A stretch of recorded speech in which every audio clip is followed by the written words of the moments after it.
quitte à lancer des sortes de fatwas, d'intimidation. La liberté d'expression dans ce pays est de plus en plus difficile à appliquer, mais bon, quand même, nous faisons face et tenons à, quand je dis nous, ben, M. Jean-François Luc est conseiller régional et est responsable des 4e et 5e arrondissements pour notre mouvement, donc il est impacté, hein, ce secteur, par cette présence illégale et M. Lamy qui est l'adjoint de Mme le maire des 13e et 14e arrondissements pour la sécurité. Donc là, la situation manifestement ne s'améliore pas. J'ai alerté par écrit Monsieur le maire de Marseille, Madame la présidente du conseil départemental et de la métropole, mais c'est surtout en sa qualité de présidente du conseil départemental que j'ai alerté Madame Vassal. J'ai alerté le préfet de police parce que l'on ne peut pas laisser la situation non seulement perdurer, mais encore moins se développer dans des quartiers et au-delà de ces quartiers, dans une ville qui compte déjà entre 20 et 25% de pauvres, une situation sociale extrêmement compliquée, une politique d'immigration massive qui a entraîné ici, autant qu'ailleurs, si ce n'est plus, un communautarisme qui, chaque jour, apporte son lot d'insécurité pour tous. Donc là, voilà, ce 59 avenue de Saint-Just qui prend des allures chaque jour un peu plus, ou en tout cas qui peut prendre une image dans les semaines à venir si l'on n'agit pas, de jungle marseillaise, à l'image d'une mini-jungle, mais d'une jungle quand même, à l'image de ce qu'on en a pu subir à Calais, et ce que l'on subit encore d'ailleurs, peut-être de façon moins forte, mais la situation à Calais n'a toujours pas été réglée en réalité. Alors moi j'appelle encore une fois les responsables, les autorités, les institutions à agir, parce que laisser ce squat se développer, c'est un signal fort de faiblesse lancé aux candidats à l'immigration, qu'elle soit légale ou illégale. Là, en l'occurrence, elle est illégale. Et un signal de faiblesse que le maire de Marseille et son équipe avaient déjà exprimé à l'occasion d'un conseil métropolitain, avant que Jean-Claude Gaudin en laisse la présidence à Mme Vassal. Il avait fait savoir, il avait avoué que lui et ses amis maires de secteur œuvraient pour accueillir les migrants, y compris ceux venus via l'Aquarius, dont on connaît aujourd'hui les agissements plus illégaux que légaux. Donc voilà, moi, je ne peux pas accepter, en tant que sénateur des Bouches-du-Rhône, élu et marseillais, au vu de la situation de cette ville, que l'on continue de faire croire à la terre entière, aux malheureux de la terre entière, qu'ici, à Marseille, on peut trouver refuge et aide de toutes sortes, car nous n'avons plus les moyens, si tant est que nous les ayons eu un jour en réalité. En tout cas, cette tendance à accepter l'inacceptable, et en l'occurrence là, une situation tout à fait illégale, doit prendre fin. Et elle aurait pu prendre fin depuis longtemps si le maire de Marseille, par exemple, avait pris un arrêté d'insalubrité. En tout cas, moi, si j'avais été maire de Marseille, c'est ce que j'aurais fait pour que la situation ne dégénère pas, dans l'intérêt de tous. Dans l'intérêt de tous, en premier lieu, des Marseillaises et des Marseillais qui vivent autour de ce squat et qui m'ont alerté pour me faire savoir que très vite les conditions de vie dans ce quartier étaient en train de se dégrader, parce que, pardonnez-moi, mais c'est un peu malgré, ou peut-être à cause de l'encadrement par ces associations d'extrême gauche, c'est une véritable chienlit dans le quartier. Alors, moi, je ne suis pas insensible, malgré ce que l'on pourrait faire croire, au malheur, au désarroi de ces gens, ce qui pourrait être aussi des familles. Mais moi, je suis sénateur des Bouches-du-Rhône, élu marseillais, et c'est des Marseillais dont j'ai le souci. C'est leur quotidien, c'est leur qualité de vie. Ce sont eux qui m'ont élu pour mener une action politique en leur faveur et pas de me transformer en Christ des nations en portant sur mes épaules toute la misère du monde. Voilà, donc encore une fois, il ne s'agit pas de haine envers qui que ce soit, mais d'amour de mon prochain, qui peut passer par une action envers les autres, mais cette action, elle doit s'appliquer ou elle doit revêtir le caractère de la loi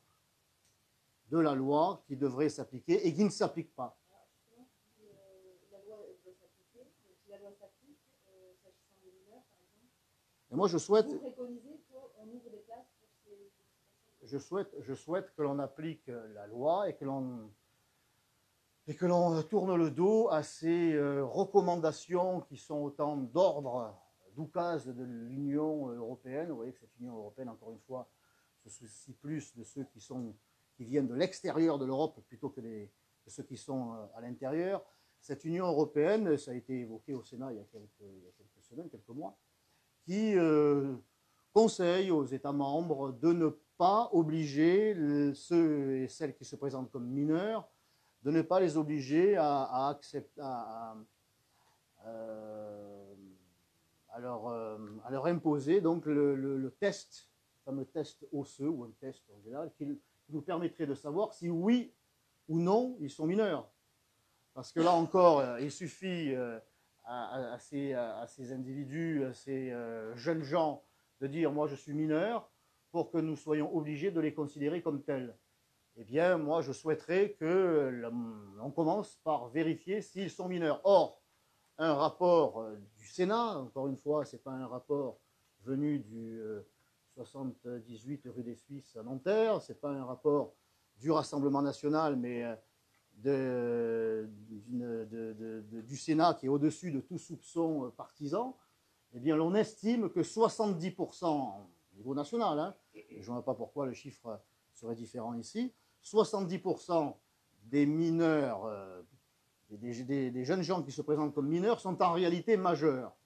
On pourrait déjà appliquer, si le chiffre se vérifiait dans les tests, on pourrait déjà appliquer la loi en matière d'immigration clandestine plutôt que celle concernant les mineurs et nous épargner ce genre de squat en partie et permettre des économies substantielles en matière fiscale. Les Marseillaises et les Marseillais, les Bucco-Rhodaniens en général, pour ce qui se passe ici, sont eux aussi, pour beaucoup, on fait partie de ces manifestations de gilets jaunes pour dénoncer la pression fiscale, le racket fiscal.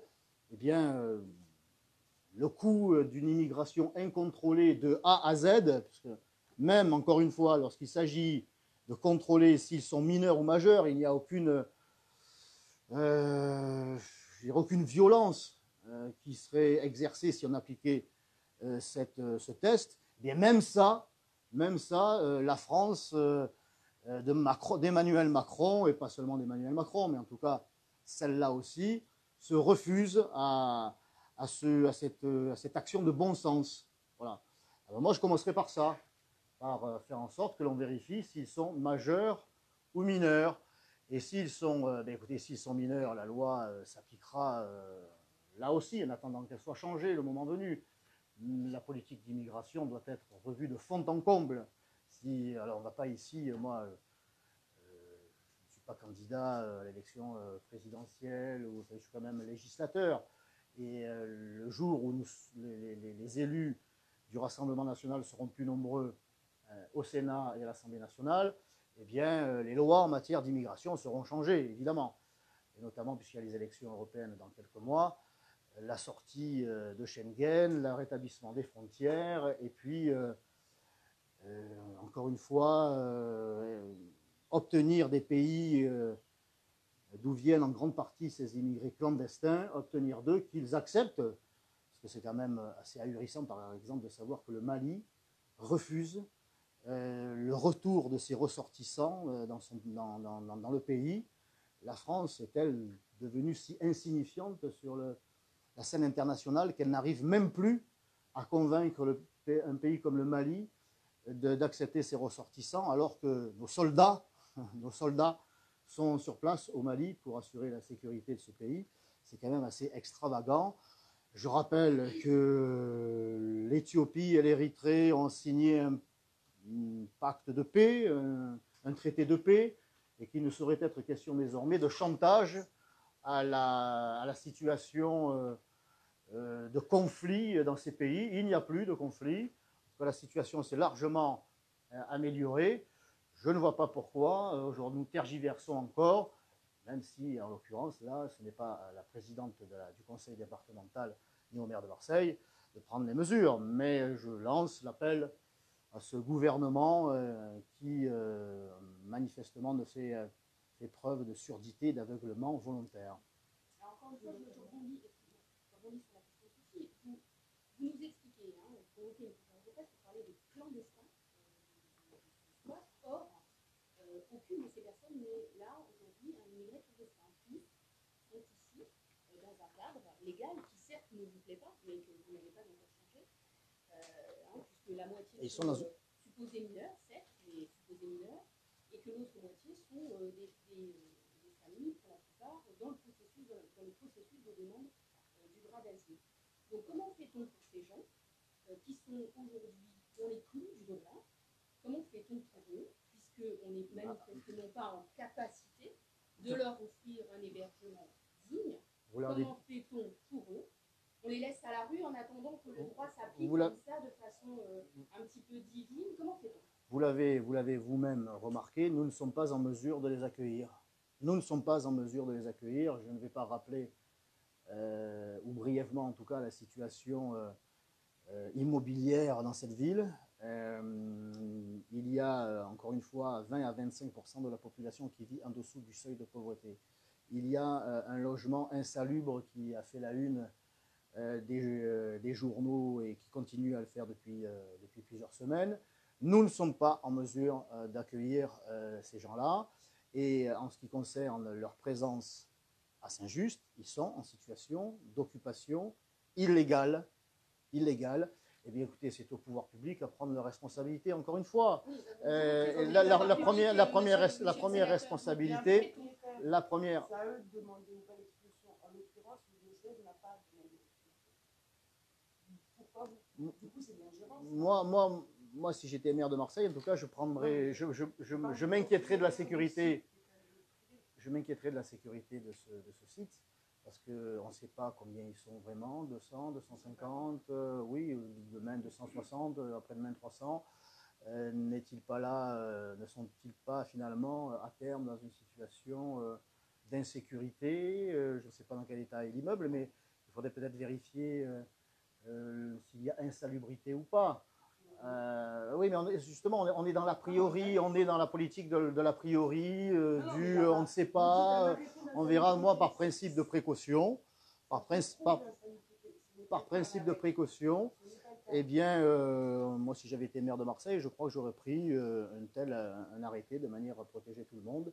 Ensuite, écoutez, il y a des associations. Écoutez, il y a des associations où ils auront peut-être la conviction désormais, après avoir été quelque part victimes de l'image qu'ils avaient de la France, pays Eldorado, où on peut tout avoir, le logement, les aides sociales, etc., se rendre compte que finalement ce pays n'est plus en mesure de leur fournir ce qui leur avait été promis par des passeurs ou par la famille, je ne sais trop par qui, et par sagesse, de regagner leur pays d'origine. Parce qu'ils ne trouveront pas ici ce qu'ils pensaient y trouver. Encore une fois, la situation veut qu'il y ait déjà dans ce pays 9 millions de pauvres. En réalité, 5 millions de chômeurs réels. Et dans notre ville, à Marseille, il y a déjà 20% de 870 000, je vous laisse faire le calcul, de Marseillaises et de Marseillais qui survivent en dessous du seuil de pauvreté. Alors moi, je comprends que l'associatif, que l'individu puisse aborder ce problème sous l'angle de l'émotion ou de l'émotionnel. Moi, je ne suis pas insensible, il ne faut pas le croire, mais ma responsabilité, je prends d'abord mes responsabilités d'élu, je prends la situation telle qu'elle est. la situation telle qu'elle est m'interdit de faire croire à ces gens qu'ils pourront trouver ici ce que nos compatriotes de souche ou pas, ou d'autres, ne trouvent plus depuis des années. Voilà, Mais donc... alors, concrètement, monsieur, voilà, concrètement, qu'est-ce qu'on fait de ces gens? Puisque vous avez dit vous-même, par exemple, qu'au Mali, le pays n'acceptait pas Eh bien, écoutez, il est clair que si, à la place d'Emmanuel Macron, les Français avaient placé Marine Le Pen à l'Élysée, je pense qu'elle aurait trouvé, elle aurait pris des mesures fiscales en particulier, parce qu'en réalité, ce pays vit beaucoup, en grande partie, du transfert d'argent de ses ressortissants en France.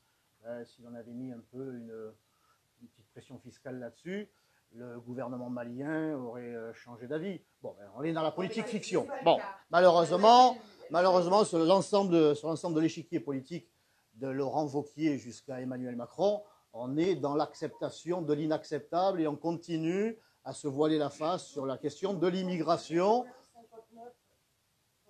Le 59 Saint-Just est une occupation illégale. On est d'accord? Non, mais on est d'accord ou pas au moins sur ce point?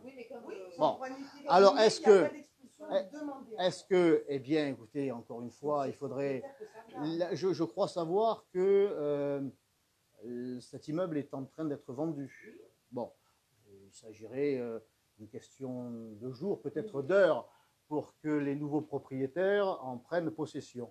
J'ai même lu que les étudiants, c'est l'Institut méditerranéen de formation, les étudiants s'étaient émus à l'idée d'être les responsables de cette évacuation. Il appartient donc aux propriétaires, d'entamer cette procédure. Donc moi, je l'invite à entamer cette procédure parce que, encore une fois, c'est un très mauvais signal envoyé à toutes celles et ceux qui candidatent à venir en notre pays, parce que ça veut dire, ben venez, vous pouvez occuper des sites en toute impunité, et vous serez régularisés, et vous aurez toutes les aides possibles et imaginables. Ce n'est plus acceptable. Moi, encore une fois, qui suis Marseillais, je vis trop de misère dans notre ville, et pas seulement dans les quartiers nord, beaucoup plus dans les quartiers nord qu'ailleurs, vous le savez, Madame Manelli. Mais moi, je ne peux plus être dans l'idéologie, comme le sont mes adversaires, qui, pour une anecdote sénatoriale, l'ancien ministre de l'Intérieur, M. Cazeneuve, alors que je l'alertais, je demandais simplement une réforme du droit d'asile, hein, il m'avait répondu ce soir-là, c'est l'honneur de la France, la tradition d'accueil hérité de 1793 fait l'honneur de la France et de la République. Il est certain qu'on ne parle pas la même langue. En tout cas, on ne parle pas de la même réalité. Quand vous avez une classe politique qui est tournée vers 1793, et encore il y a beaucoup à dire sur cette référence, mais bon, et que vous lui évoquez, que vous lui présentez une situation qu'il connaît bien en réalité, une situation migratoire, sociale, identitaire en 2017 à l'époque, il est clair qu'on ne peut pas se comprendre. On peut pas se comprendre. Moi, je suis mes amis avec moi, dans la réalité. Alors, elle peut vous paraître dure, elle peut vous paraître... Écoutez, il y a des associations, il y a... moi, peut-être que les élus de gauche, qui... non, mais c'est trop facile. Je ne parle pas de vous. Moi, j'entends mes adversaires qui, encore au dernier conseil municipal, me faisaient savoir, selon leur doctrine, que j'étais dans le rejet, que je serais dans l'exclusion. Bon, mais écoutez, qu'ils viennent emménager d'abord à côté du 59 Saint-Just. Voilà, déjà qu'ils vivent un petit peu la situation. Et ensuite, et lorsqu'il y aura, je l'espère très vite, cette évacuation, s'ils souhaitent mettre leur slogan, leur bien-pensance en accord avec leurs actes, eh bien qu'ils accueillent chez eux un enfant, une famille, un de ces individus, parce que c'est trop facile de parler du vivre ensemble et de ne jamais appliquer le vivre avec. Il faut à un moment donné passer de... Non mais c'est Non, c'est un... J'allais dire, c'est un slogan. Non, pas, eux, ils sont mes adversaires et celles et ceux qui me disent, quand même, sérieux, vous n'avez pas honte, ces pauvres gens, etc. Mais ceux qui vivent à côté et qui passent des jours et des nuits compliqués, et dans ce squat et comme dans d'autres, parce qu'il y a d'autres squats pour lesquels je demande des évacuations, et notamment des squats constitués par des individus issus de la communauté rome.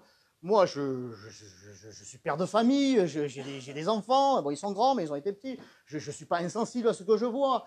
Mais qui est le plus insensible en réalité que de laisser ces individus dans des conditions plus que précaires, sans que la DAS n'intervienne, alors qu'il y a des enfants qui passent de bras à un autre, d'une mère à une autre. Où sont les services sociaux où la loi est appliquée? Non, mais c'est les squats en général. Mais après, c'est quoi votre solution? On les laisse à la rue, en fait. Mais je vous le dis, il y a des centaines de milliers, manifestement. En tout cas, il y a au moins 300.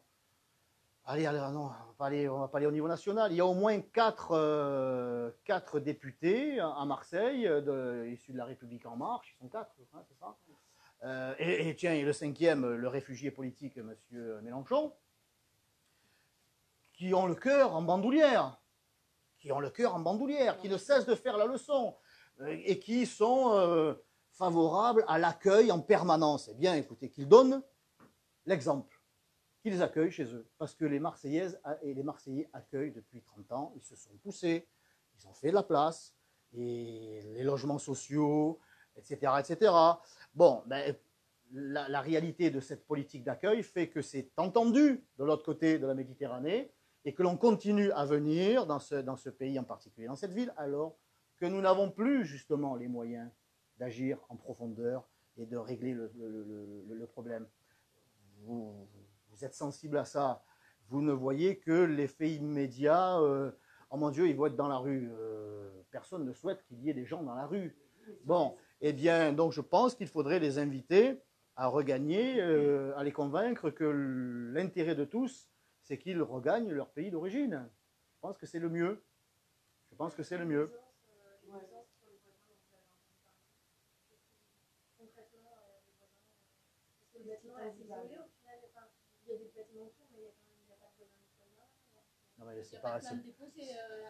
Non, mais oui, c'est pas parce que vous savez, il y a aujourd'hui, si on en croit les chiffres, ça n'a rien, vous allez me dire, ça n'a rien à voir. Les statistiques, c'est une chose, la réalité, c'est une autre. Si on en croit les statistiques, il y a 4 millions de crimes et délits par an. Et quand on fait une enquête, non, je dis que ça n'a rien à voir, mais simplement pour illustrer le fait qu'entre la statistique et la réalité, quand on fait une enquête auprès des victimes, il y aurait 12 millions de victimes en réalité. Donc il faut se méfier des statistiques et du fait qu'il n'y aurait pas de plainte. Moi, ce que je sais, c'est que l'on m'a alerté parce que la situation dégénère en matière de qualité de vie. Ça ne fait que 2 mois, ils ne sont que 200. Et quand on sera... Mais moi, je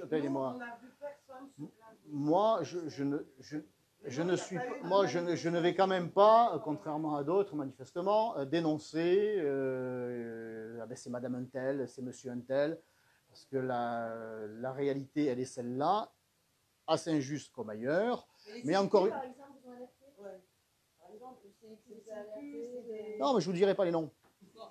Ah non, mais je vous dirai non, parce que moi, je suis pas là.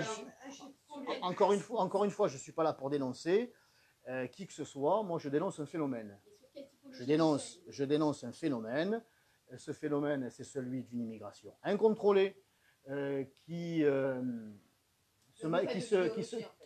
Mais non, mais il n'y a pas plus concret que moi. Il n'y a pas plus concret que moi. Non, mais moi, la réalité, encore une fois, c'est que l'occupation est illégale. L'occupation, mais ça, c'est votre vision des choses. Moi, ma vision, c'est pas une vision, c'est une réalité. C'est une réalité. C'est qu'aujourd'hui, il y a déjà des nuisances. Que la situation ne fait que dégénérer et qu'ils sont 200 aujourd'hui et si l'on n'agit pas très vite, ils seront pourquoi pas vous savez, ensuite on peut avoir, vous êtes allé du côté du canal Saint-Martin à Paris, à Après l'immeuble, il y aura peut-être des tentes, comme il y a déjà au centre-ville ou ailleurs. Pas trop. Les Français. Pas tous.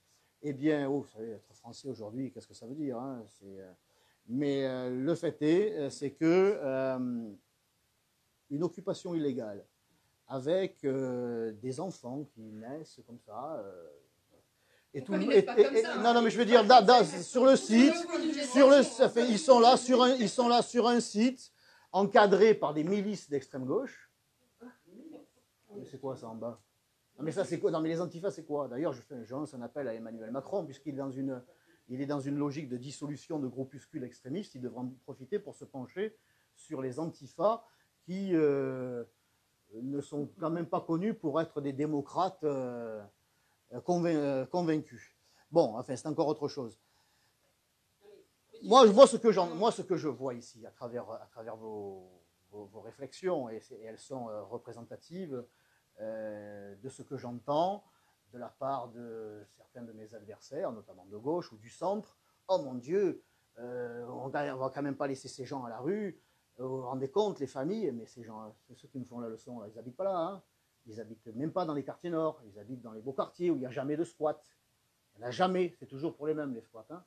Alors, encore une fois, ceux qui me font la leçon du vivre ensemble, eh bien, ils pourront me la faire lorsqu'ils vivront le vivre avec. Voilà. Et moi, encore une fois, nous, se vivre avec. On habite Marseille. Hein. Moi, j'habite dans les quartiers nord. Monsieur habite dans son secteur. Dany aussi habite les quartiers nord. On le vit au quotidien. L'idéologie, on la vit, on la subit au quotidien. Alors, c'était peut-être pas là pour vous, par exemple, c'était très compliqué. Mais sur ce squat-là, ça ne tient pas. Alors à Corot, je crois savoir qu'un certain nombre de clandestins, il est géré, le diocèse y va régulièrement, un certain nombre de clandestins à Corot ont été transférés au petit séminaire sous protection de la police. Parce que les habitants du petit séminaire, qui sont plutôt des gens virils, voyaient d'un assez mauvais œil l'arrivée de ces... ben je vous le dis, tel que c'est. Ce n'est pas... Alors il est certain que ce ne sera peut-être pas la version qui sera rapportée par les donneurs de leçons qui ne vivent pas la situation, mais de sources proches du dossier, comme on dit, la réalité... de l'accueil, de ce transfert de Corot en partie au petit séminaire, ne s'est pas fait dans la joie, la bonne humeur et le vivre ensemble. Je referme la parenthèse. Vous n'avez aucun exemple Qu'est-ce qu'on fait? de nuisance? Qu'est-ce qu'on fait? On régularise? On fait savoir à l'Institut que finalement, bon, ben écoutez, vous n'acceptez pas la vente et on crée à Saint-Just un vaste centre d'accueil de l'immigration plus ou moins légale, jeunes, mineurs, pas mineurs, on ne sait pas, mais c'est pas grave, on va quand même considérer qu'ils sont mineurs, parce que vous comprenez, nous sommes le pays des droits de l'homme, lointain. C'est tout à fait, j'allais dire, suicidaire. C'est en tout cas un très mauvais signal envoyé.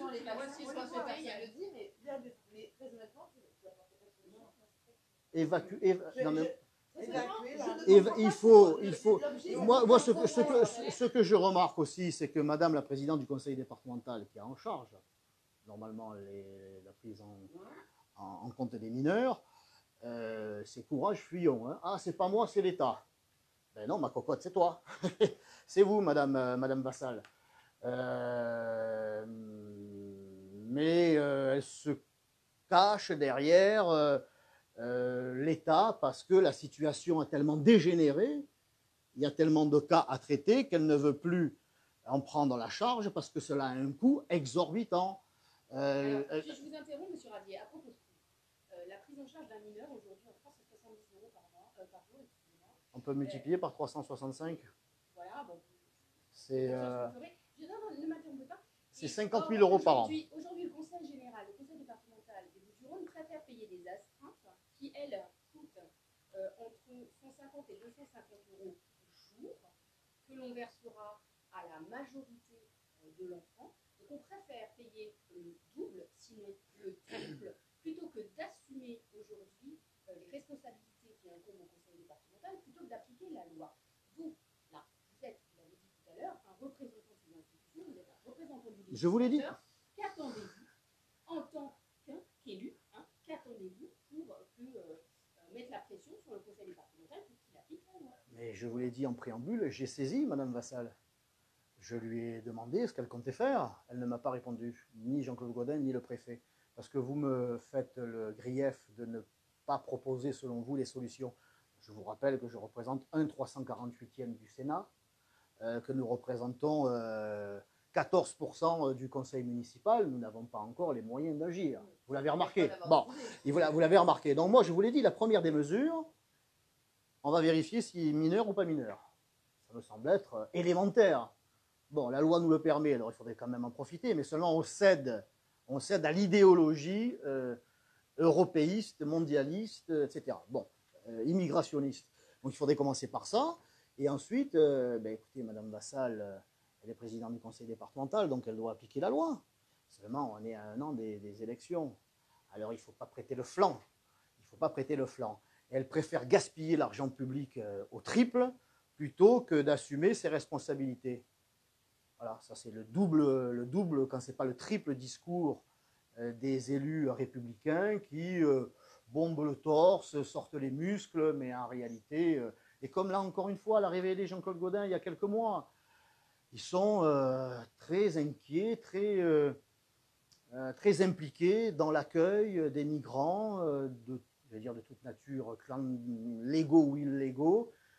Et ça finit par se savoir. Et l'on vient dans ce pays, en particulier à Marseille, parce qu'on est convaincu qu'on va y trouver un torrent de miel. Eh bien, on y trouve et on y crée une grande source de difficultés pour tous. Pour tous. Alors, la première des choses, c'est de faire évacuer cette occupation illégale et que les associatifs prennent leurs responsabilités, leur cœur en bandoulière, et les élus, les premiers, ce sont les élus qui sont pourvus de grands discours, de grandes théories, mais qui n'accueillent jamais personne en réalité. Et peut-être, encore une fois, que ces gens conviendront qu'il vaut mieux un petit chez soi qu'un grand chez les autres, et qui finiront par retrouver leur mère patrie, et d'autant qu'elle a besoin de bras pour être reconstruite pour certains. Et nous n'en avons pas besoin, et nous n'avons pas besoin de charges supplémentaires.